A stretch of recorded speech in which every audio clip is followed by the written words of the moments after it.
Is your garage filled with things that you never need? Is your closet full of clothes but you have nothing to wear? Do you struggle to find a place for the new thing that you bought?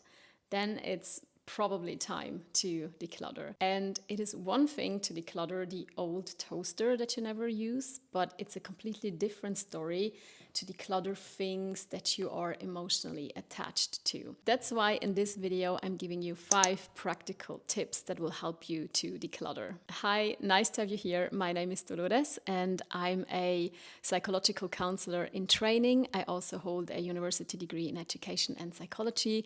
And on this channel, I'm sharing practical tips with you that will help you to get more clarity and to find your unique purpose in life. I think decluttering is a very important part of getting clarity because the clutter that is around you will also clutter your brain and will make it harder for you to think clearly and to get a clear idea what you want in life. And yeah, it also takes a lot of energy and time away from you that you could use otherwise. So let's talk about how to make decluttering easy. And I know that decluttering can be difficult for a lot of people because we get attached to things, we get used to things. But if you change your mindset a little bit and if you use my practical tips, it will make it much easier for you to let go of things. So my first tip is to allow your emotions. The emotional attachment to things can be very intense and that will make it almost impossible to let things go. Imagine that you have this necklace that your ex-boyfriend gave you years ago, and even though this necklace is no longer your style, no, you never wear it, it is still laying around and you cannot let it go. And whenever you try to declutter this necklace, a lot of emotions come up. You maybe get sad or you think about the time with your ex-boyfriend. And to avoid these negative feelings, you put the necklace back where it was and you decide to leave it there and do nothing with it. And temporarily, it might give you a little bit of a release, but the necklace is still around. It's still there working in the background. It's sitting in the back of your closet and it's subconsciously still reminding you of the sadness or the difficulty of the separation from your ex-boyfriend. So the first and I think most important thing you must do when you want to let go of such emotional items is to feel the feelings. I know it's not an easy thing to do, but if you don't allow your emotions, you will stay blocked and it will be a relief to allow those emotions because the emotions are there anyways. The item is just a trigger for it. So you can also see it as a key that will help you to release these stuck emotions. And once you freed those emotions, you can decide a little bit better what you want to do with the thing. But I think it's such an important first step to become aware of your emotions and what those emotions exactly are and why you have them. My second tip has to do with gratitude. And it's this mindset shift from convincing yourself that you will need something in the future to being thankful for what this thing did to you or did for you in the past. It's like you're looking at your thing that you want to declutter and you say, thank you for what you have done for me in the past, and not saying, I will need you in the future, because that will probably never happen. If we don't want to let go of something, we tend to convince ourselves that we will maybe need somewhere in the future. But chances are really high that in the future you simply forget about the thing, or you will have different needs. Maybe you will then buy something different, something that is similar but a little bit different because your taste changes. And that's why I think for most of the things, it's useless to keep them for a later event that will maybe never come. I mean, of course, there are things that are obviously useful in the future if you know that an event will come and you will use it, like, for example, Christmas, then keep your Christmas tree. But if you have a special piece of clothing that you might use when a special occasion arrives, then I think it's not worth it to clutter your space with it. You can also think about it like this. Every item that you have has a purpose, and it does not always have to be the purpose of staying with us or being something that we love. Sometimes a thing can just have the purpose to show us what we don't want or what we don't need. Or it could also be that it was just the joy of buying it, or for gifts, it might just be the joy of gifting it and the joy and the appreciation that you felt when you got that gift. It doesn't mean that you have to keep it for years to come. And on top of that, if you get rid of the things that you don't need in your life, your appreciation for the things that you own and that you use will get bigger. Basically, you will be more thankful for what you have when you let go of the things that you don't use. My third tip is to change perspective. When we think about decluttering, we might have some negative associations with it because it means letting go, and that can be scary for some people, and that also can evoke emotions like sadness or anxiety. But decluttering is not only letting go, it's also making space for new things in your life. And I think if you reframe it like that, it can feel totally different. And letting go is a very, very natural process. I mean, right now, when I look at the trees outside, they are all lush and green, and they have beautiful leaves. But as soon as fall comes around, these beautiful green leaves will turn brown. They will die. And the tree does not think about holding on to these dead leaves.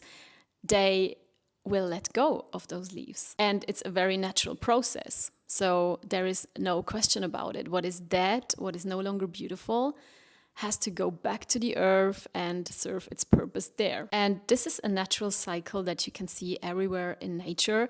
And it's also the same thing with us humans. We are constantly changing and evolving, and our cells renew themselves all 7 to 10 years almost completely, which I think is very fascinating. So that means you are not at all the same person you have been 10 years ago, because your chemistry changed, your ideas changed, you have probably new interests and you learned a lot. So you are constantly changing, you're constantly growing, and it should be natural that the things that are around you also constantly change. And it's also natural that some things have to go. It's like old skin, you just shed it because you no longer need it. It does not serve a purpose. And you are not sad because you shed these old cells. So I hope that's a good analogy. I hope you get the point. So it's a form of blocking your natural growth if you hold on too tightly to old stuff that you no longer need. Oftentimes we just hold on to things because we are used to them, and that is also completely human. We are very driven by habits, and once we get used to something, once we get used to even chaos in our home, it is our normal state. It is what makes you comfortable because it's something that you know, that you see every day. But the good news is you can also get used to a home that is more clean and that has less clutter laying around. It's just the transition that might be a little bit difficult. And if this transition still feels too difficult for you, if you still struggle to let go, these next 2 tips will probably be very valuable for you. Tip number 4 is digitalize. And this is something that I did for the first time when I was a kid. When I was little, I had quite a lot of toys, and At one point, it was time to let go of those toys because my room was not really big and I got older. So, yeah, at one point, I had to let go of them. So, I gathered all of my stuffed animals that were distributed in the room and I placed them nicely on my bed so that I can see everyone properly.